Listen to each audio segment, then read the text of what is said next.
The authorities in Kenya have now arrested 2 suspected terrorists. They have also discovered weapons and explosives. A third suspect managed to evade captivity, but police say they are hunting him down.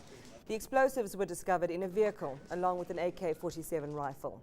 Experts say the amount of explosives was 3 times what was used in the 1998 US Embassy bombing in Nairobi. Kenya has been cracking down on possible terrorism in Mombasa over the last few days. They thwarted what they say could have been a major terror attack. Well, more on that story now. Let's go live to East Africa and Bureau Chief Robyn Kriel standing by to talk to us. Robyn, good evening. Just judging by the amount of explosives that was recovered in this particular incident, it would seem to be a fairly big breakthrough in the fight against terrorism in the country. Indeed, and a lot of people are hoping, Jeremy, that this was not some sort of sideshow for what could be an even bigger attack to come. I mean, there's so many, every single week there's a warning in Nairobi, Mombasa, Kampala, various countries that have troops fighting Somali insurgent group Al-Shabaab, Al-Qaeda-linked insurgent group Al-Shabaab in Somalia. What was concerning about today's find, Jeremy, and you can see from that vehicle and from some of the shrapnel that's been removed in the various cylinders, IEDs, improvised explosive devices, is that they were actually hidden inside the chairs themselves. Now, Kenya is a drastically different place to what it was 2 years ago when I moved here before Kenyan Defence Force went across the border to Somalia. Now everyone's vehicle is checked whenever they go into a big mall, whenever they go into a hotel. Sometimes you have to exit the vehicle while the security guards check under your seats, check inside your boot, check under your vehicle.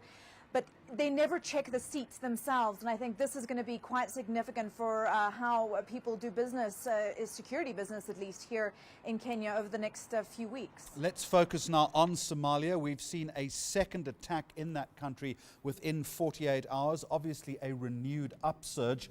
What are experts reading into that? Well, the reason for this, Jeremy, is in the last 2 weeks, the AU forces, AMISOM, the mission to Somalia, have launched a new offensive. They're calling it phase 1 of this current offensive. They launched it on about March 3rd.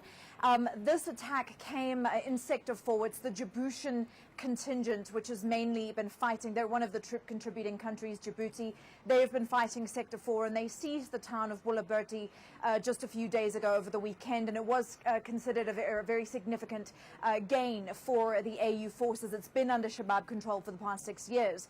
They moved in there, they've done their search and seizures, and they were ensconced inside Bulaberti. But unfortunately, it looks like Shabaab overnight launched a very serious attack, and we're hearing a large number of casualties, both from the Somali National Army. They, of course, are leading the way in this fight, in this offensive, followed by the Djiboutian contingent. Not entirely sure exactly how many AMISOM troops were injured in this latest attack. To what extent, then, is Al-Shabaab being seen as being in the ascendancy, given that its leader on the run in Somalia is also essentially now calling for a major uprising?